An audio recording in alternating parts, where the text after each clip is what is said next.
नमस्कार, बीएचटी देख रहे हैं आप और मैं हूं आपके साथ रोहित झा। आज हम जिस विषय पर चर्चा करने वाले हैं ये मुद्दा न सिर्फ संवेदनशील है बल्कि सीधे तौर पर समाज, जानवरों और प्रशासन से जुड़ा हुआ है। सुप्रीम कोर्ट ने आज आवारा कुत्तों पर फैसला सुनाया है, जिस पर कोर्ट ने कहा है कि पकड़े गए कुत्तों को वापस छोड़ा जाए, लेकिन बीमार कुत्तों को वापस नहीं छोड़ा जाएगा। एक और वो लोग हैं जो कहते हैं कि डॉग अटैक्स लगातार बढ़ते जा रहे हैं, वहीं दूसरी ओर वो भी है जो कहते हैं कि कुत्ते भी इसी शहर का हिस्सा है।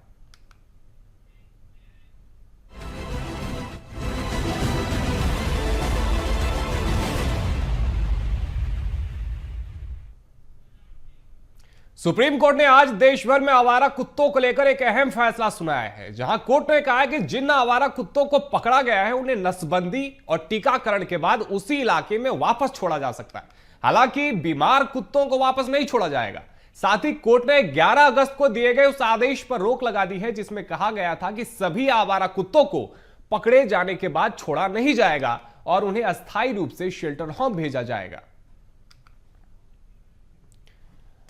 और अब इसी विषय को लेकर देखिए, समाज कहीं ना कहीं दो हिस्सों में बटा हुआ है। एक और वो लोग हैं जो इस फैसले का स्वागत कर रहे हैं, वहीं दूसरी ओर वो लोग भी हैं जो कह रहे हैं कि इससे डॉग अटैक्स में और इजाफा होगा। और सुप्रीम कोर्ट की 2 जजों की बेंच ने 11 अगस्त को आदेश दिया था दिल्ली एनसीआर के सभी आवारा कुत्तों को 8 हफ्तों में पकड़ा जाए और शेल्टर होम में रखा जाए। पिछले आदेश में कोर्ट ने चेतावनी दी गई थी कि इस काम में बाधा डालने वालों पर भी कार्रवाई की जाएगी। इस आदेश का देश भर में पशु प्रेमियों और एनजीओ ने पुरजोर विरोध किया था, सड़कों पे उतरे थे।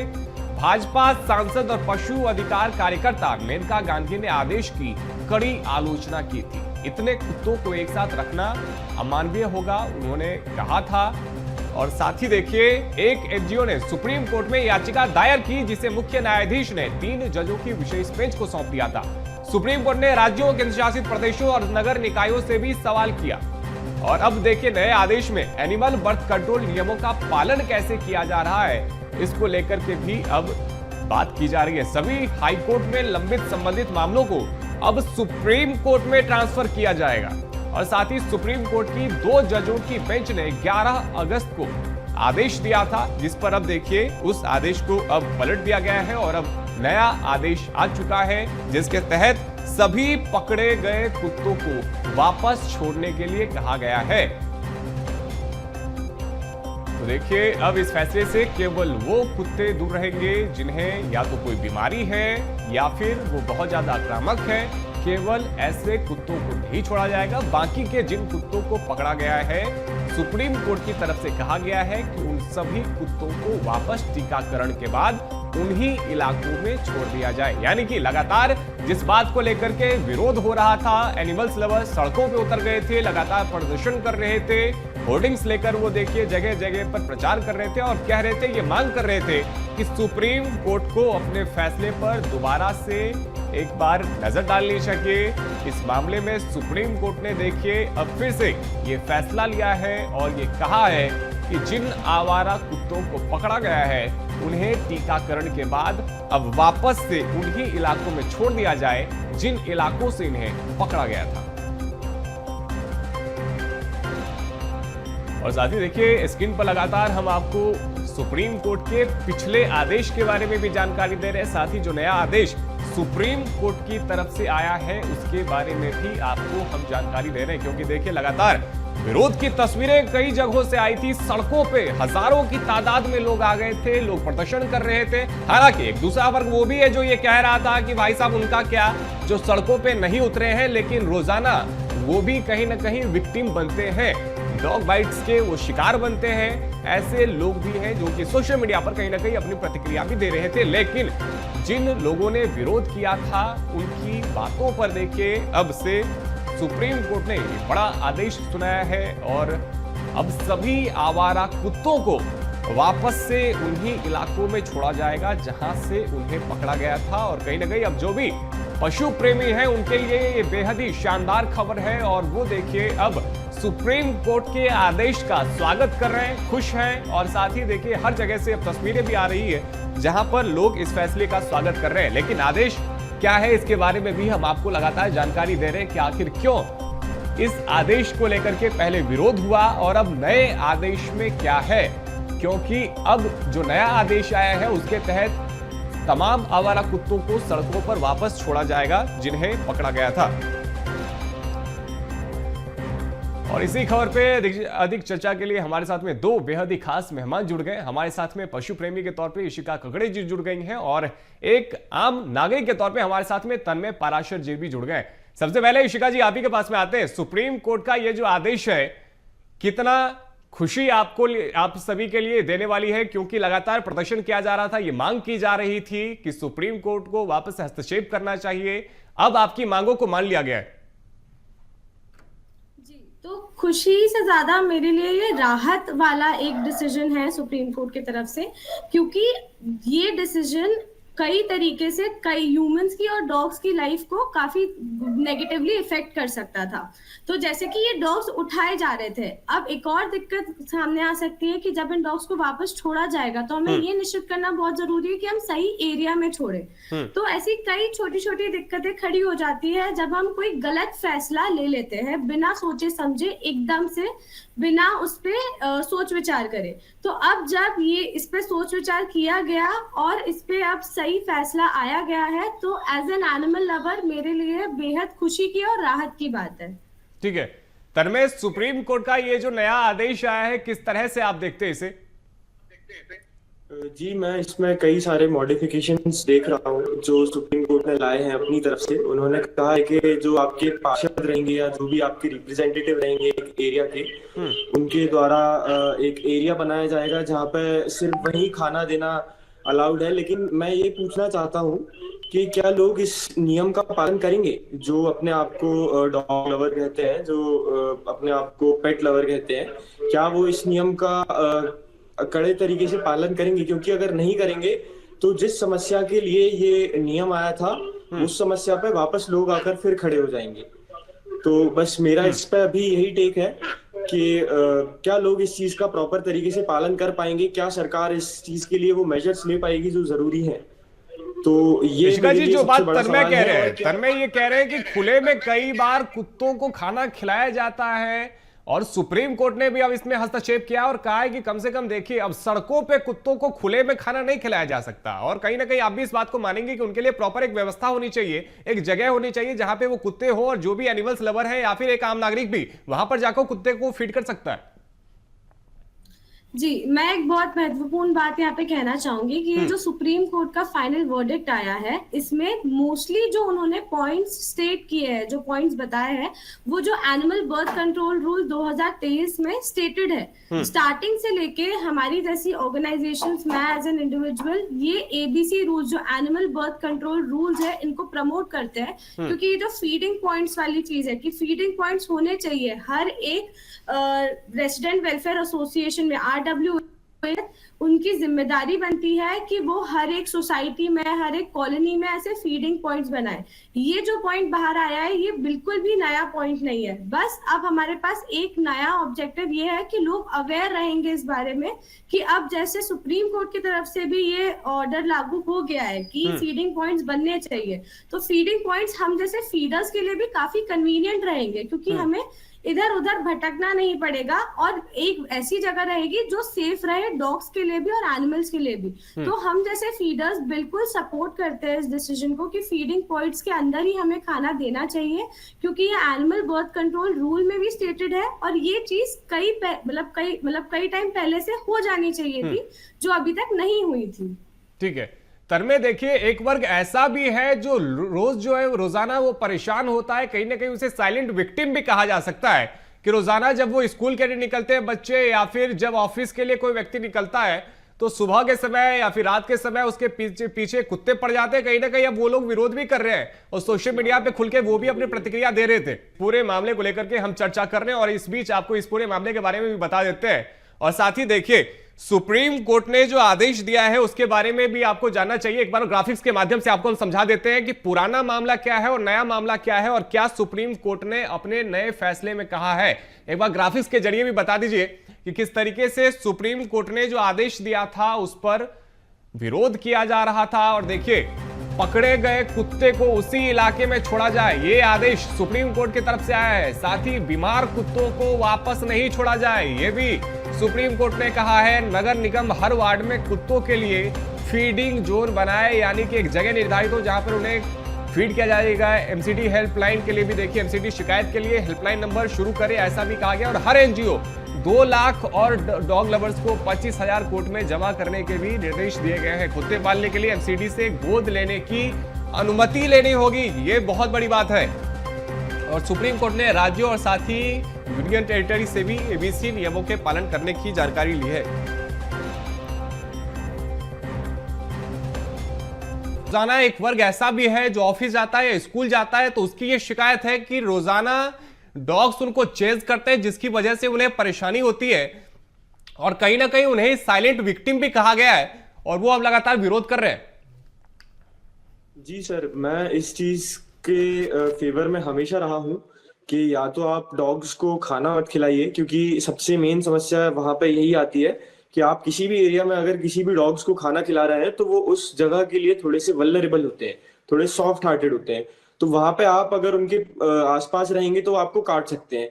अब मैं कभी भी स्कूल जाऊंगा, ऑफिस जाऊंगा, अगर ऑल टाइम मेरे पीछे कुत्ते रहेंगे या जैसे बच्चे होते हैं या फिर बुजुर्ग होते हैं, जैसे मेरी उम्र का कोई इंसान तो फिर भी एक बार को खुद को डिफेंड कर सकता है या भाग सकता है, लेकिन जहाँ बच्चे होते हैं, जहाँ पे बुजुर्ग होते हैं, उनको अगर कुत्ते काट लेते हैं, उन्हें रेबीज हो जाता है। जैसे कि रिसेंटली मुझे अभी एक कुत्ते ने काटा था तो मुझे उसके लिए इंजेक्शन लेना पड़ा, दवाई लेना पड़ा। तो वो एक आसान चीज नहीं होती है। तो मुझे जो सुप्रीम कोर्ट का फैसला था पहले वाला, उससे कोई आपत्ति नहीं थी, मैं उसका पूरा समर्थन करता था। और मेरा इसमें मेन पॉइंट जो मैं मानता हूँ ये था कि आप किसी भी बड़े शहर में देख लीजिएगा, दुनिया के आप टॉप 100 बड़े शहर निकाल लीजिए, लिस्ट निकाल लीजिए, कहीं भी अगर मुंबई और दिल्ली छोड़ के कहीं भी अगर कुत्ते ऐसी सड़क पर घूमना जहाँ पे स्ट्रेज का अलाउड हो, आप मुझे बता दीजिए, मैं आपकी हर एक बात से सहमति रखूंगा।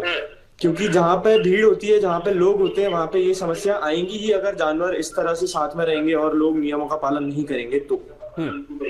इशिका जी, जो बात तन्मय कह रहे हैं आप उनका भी जवाब दीजिएगा। और साथ में एक पॉइंट और मैं जोड़ना चाहूंगा कि कई बार जब डॉग्स को अडॉप्ट किया जाता है तो प्राथमिकता विदेशी नस्लों के डॉग्स को दी जाती है। और इसी पे कई लोग सवाल करते हैं कि आप डॉग्स लवर्स के लिए लगातार प्रदर्शन कर रहे हैं, मांग कर रहे हैं, लेकिन जब अडॉप्ट करने की बात आती है तो आप इन स्ट्रीट डॉग्स को दरकिनार कर देती है और प्राथमिकता विदेशी नस्लों को दी जाती है। इशिका जी, मैं पहले तन्मय जी की बात पे आना चाहूंगी। जैसे कि उन्होंने कहा कि फीडिंग अगर आप कराते हैं तो डॉग्स वल्नरेबल हो जाते हैं। तो मैं यहाँ पे आपको पॉइंट आउट करना चाहूंगी तन्मय जी कि जब आप फीडिंग कराते हैं डॉग्स को तो उनका पेट भरा रहता है। और जैसे कि अभी रिसेंटली एक जस्टिस, सुप्रीम कोर्ट के जस्टिस की स्टेटमेंट थी कि वहां पे मुंबई हाई कोर्ट में डॉग्स की दिक्कत होने लग गई थी, काफी डॉग्स हल्ला मचा रहे थे, दिक्कत कर रहे थे। उन्होंने सबसे आसान उपाय अपनाया, उन्होंने डॉग्स को फीड कराना स्टार्ट किया और अब डॉग्स आराम से सोते हैं। अगर आप देखेंगे तो ये हर जगह पे सेम सोल्यूशन हम प्रोवाइड करते हैं कि अगर कुत्ते परेशान हो रहे हैं तो भूखा रहना एक सबसे बड़ी समस्या है। अगर इंसान भूखा रहता है तो हम इतने परेशान हो जाते हैं, हम खुद इतना परेशान हो जाते हैं, पर अगर जानवर वो जानवर है, ना वो बोल सकता है ना वो बता सकता है, और अगर हम उनको भूखा रखेंगे तो वो और ज्यादा परेशान होंगे, जिसके कारण ऐसे केसेस और ज्यादा होते हैं। जहां पे फीडर्स कम्युनिटी डॉग्स को रेगुलरली फीड करती है, रेगुलरली उनका ख्याल रखती है और ह्यूमन टच से फेमिलियर करती है उनको, तब वहां के डॉग्स काफी ज्यादा फेमिलियर रहते हैं। जैसे मेरे खुद के इशिका जी देखिए, अभी समय की थोड़ी सी कमी थी, इसलिए अचानक से सवाल उठने लगे कि आप कैसे कुछ ही समय में आप शेल्टर्स होम बना लेंगे और वहां पे डॉग्स को रखा जाएगा। लेकिन क्या आप मानती है कि यदि सरकार के पास में प्रॉपर समय हो, नगर निगम ऐसी व्यवस्था करे जहां पर डॉग्स के लिए पर्याप्त व्यवस्था हो, तो डॉग्स को वहां पे रखा जा सकता है शेल्टर्स होम में? देखिए, मेरा ये मानना है कि अगर सरकार ऐसी व्यवस्था कर सकती है तो सबसे पहले हमारे जो गवर्नमेंट वेटनरी हॉस्पिटल्स है उनको सही किया जाए। जो गवर्नमेंट एबीसी सेंटर्स है, एबीसी सेंटर्स बड़े बड़े शहरों में 1 या 2 रहते हैं मात्र। तो अगर हम ये भी चाहे कि डॉग्स की नसबंदी की जाए तो हम बड़े मात्रा में नहीं करवा पाते हैं, क्योंकि नंबर ऑफ एबीसी सेंटर्स इतने कम रहते हैं। तो अगर सरकार के पास रिसोर्सेज है जो वो यूज कर सकती है तो वो उन चीजों पर यूज करे जो लॉन्ग टर्म के लिए हमारी मदद करेगी। अगर हम हम डॉग्स को पकड़ के शेल्टर में रख देंगे तो उससे ये भी दिक्कत होगी कि वो एक रेगुलर एक्सपेंस हो जाएगा। एज अ टैक्स पेयर क्या मैं चाहूंगी कि मेरा टैक्स से जो अमाउंट जा रहा है वो उन डॉग्स के लिए जाए जिनको बस जबरदस्ती कन्फाइन करके रखा जा रहा है? इससे अच्छा मैं ये चाहूंगी कि उनकी बड़े मात्रा में नसबंदी करवाई जाए और उनको अपने एरिया में छोड़ दिया जाए। मुश्किल से 6 से 10 साल का लाइफ स्पैन होता है एक स्ट्रीट डॉग का, वो वहीं पे शांति से रहेंगे और वहीं पे मतलब अपना जीवन व्यतीत करेंगे। ना ज्यादा डॉग्स होंगे, ज्यादा डॉग्स ना होने के कारण जो डॉग्स के बीच में टेरिटोरियल इश्यूज आते हैं वो इश्यूज नहीं आएंगे। काफी ऐसे लोग रहते हैं कि लिमिटेड नंबर ऑफ डॉग्स रहे तो वो खाना भी दे देते हैं, फीड करा देते हैं। तो ये जो दिक्कत है ये काफी आसानी से इस पे सोल्यूशन पाया जा सकता है अगर हम बड़े मात्रा में नसबंदी और वैक्सीनेशन करवाएं इन डॉग्स का। नहीं, वैक्सीनेशन होना चाहिए, लेकिन तन्मय कहीं ना कहीं रास्ता तो हम निकालना होगा कि यदि लाखों की संख्या में डॉग्स हैं और वो यदि सड़कों पे हैं और लोगों पे वो हमले कर रहे हैं, क्योंकि कई ऐसी तस्वीरें देखने को मिली जहां पे छोटे छोटे बच्चों पे भी हमला किया गया है, तो ऐसे में कहीं ना कहीं उनके माता पिता भी आज ये सवाल कर रहे हैं कि उनके बच्चों की सेफ्टी का क्या। यदि सड़कों पे डॉग्स हैं, फिर चाहे वो किसी भी वजह से हमला कर रहे हो, फिर चाहे वो भूखे हो या फिर उनमें कोई ऐसी बीमारी हो या फिर कुछ भी, लेकिन यदि लोगों पे हमला किया जाता है तो वो लोग भी तो आज सवाल कर रहे हैं कि आखिर फिर उनकी सेफ्टी का क्या। जी बिल्कुल, मैं इस बात से पूरी सहमति रखता हूँ जो ऋषिका जी ने जैसे कहा कि उनका स्टेरिलाइजेशन हो, तो स्टेरिलाइजेशन में अराउंड 700 से 800 के आसपास पैसे लगते हैं और 10 लाख डॉग हैं, तो आप उनका टाइम देख लीजिए और आप पैसा कैलकुलेट कर लीजिए करीब करीब कितना लगेगा पूरे स्टेरिलाइजेशन के प्रोसेस में। और उसके अलावा अगर आप देखें तो मान के चलिए आपका एक पर्टिकुलर टाइम फ्रेम है जिसमें आप उन्हें स्टेरिलाइज कर रहे हैं, नसबंदी कर रहे हैं, लेकिन उतने टाइम फ्रेम में डॉग जिन्हें रिपॉपुलेट होने में ज्यादा समय नहीं लगता है तो वो फिर रिपॉपुलेट हो जाते हैं, और जो जिनका स्टेरिलाइजेशन नहीं होता है, जिनका इलाज नहीं होता है, वही कुत्ते ज्यादातर लोगों पे हमला करते हैं, आक्रामक होते हैं और काटते हैं। तो मैं नहीं मानता ये कोई इस चीज का अच्छा समाधान है, सॉल्यूशन है। लोग बहुत परेशान रहते हैं मेरे जैसे कि हर कहीं कुत्ते आ रहे हैं, आपको काट लेंगे, आपको चेज करेंगे, और कोई बच्चा होगा तो उसे तो काफी गंभीर रूप से बीमार कर देते हैं और फिर या फिर नुकसान पहुंचा देते हैं वहां पे लोग, कुत्ते सॉरी। तो मैं उस चीज का एकदम वो करता हूँ कि कंडेम करता हूँ कि कुत्ते एकदम स्ट्रीट पे छोड़ दिए जाएं और आप उन्हें कभी कभी खाना खिलाते हैं, ऐसा तो है नहीं कि आप रोज खाना खिला रहे हैं। फिर मान लीजिए अगर वो इंसान कहीं घूमता है तो वो कुत्ता किसी और इंसान को उनके पास नहीं आने देता है और वो आक्रामक होता है अगर कोई दूसरा इंसान उनके पास आए। जैसे कि ऋषिका जी ने बोला कि अगर कुत्तों का अच्छा ट्रीटमेंट हो, सब कुछ हो, तो उनके साथ ये दिक्कत नहीं आती। फिर क्यों एलिवेटर में कुत्ते दूसरे लोगों को काटते हैं? आपने काफी सारे वीडियो देखे होंगे, जो पेट डॉग है ऑलरेडी उनको तो खाना मिल रहा है टाइम पे, उनका स्टेरिलाइजेशन है, लेकिन फिर भी वो लोगों को काट रहे हैं। तो उस चीज का आप क्या सॉल्यूशन दे पाएंगे? ऋषिका जी जवाब दीजिएगा, क्योंकि बहुत अहम सवाल ये कर रहे हैं और कह रहे हैं कि ना केवल स्ट्रीट डॉग हमले तो पेट वो जो एडॉप्टेड डॉग्स होते हैं वो भी करते हैं।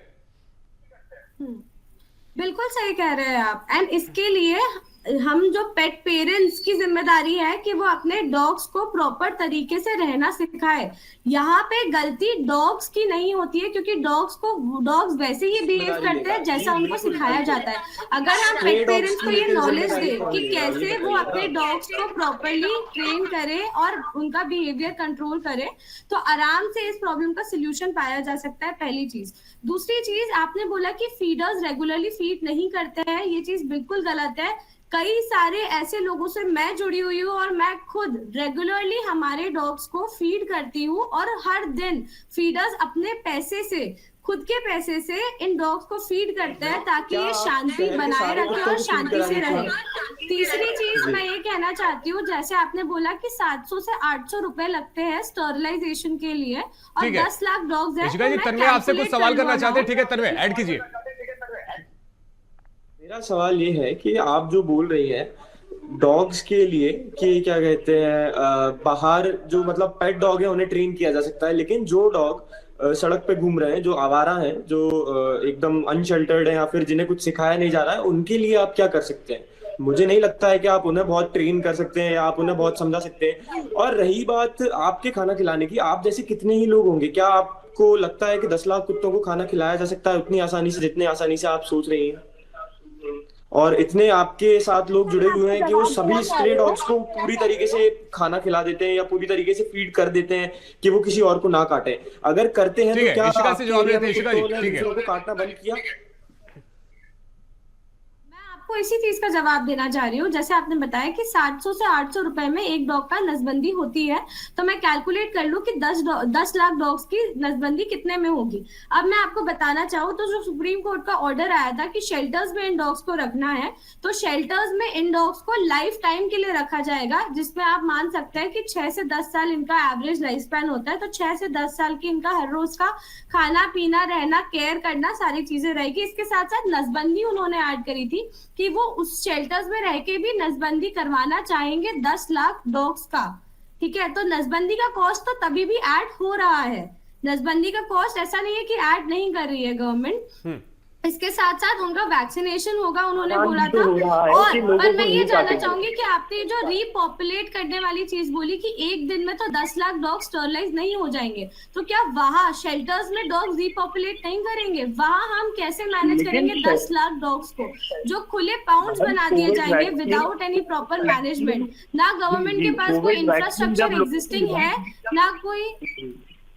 जब कोविड वैक्सीन लोगों को लगी थी तो जो लोग जाके लगवा रहे थे उनको लगवाना आसान था, बजाय जिन्हें गाँव में घर घर ढूंढ के लगाना पड़ रहा था। तो आप खुद सोचिए कि आप क्या बोल रहे हैं। अगर लोग खुद आके वॉलंटियरली लगवाएंगे, इकट्ठे होंगे, तो वहां लगाना आसान होगा, बजाय उसके कि आप किसी को घर जाएं, पकड़ें, फिर लगाएं। तो आप खुद सोचिए कि आप किस बारे में बात कर रहे हैं।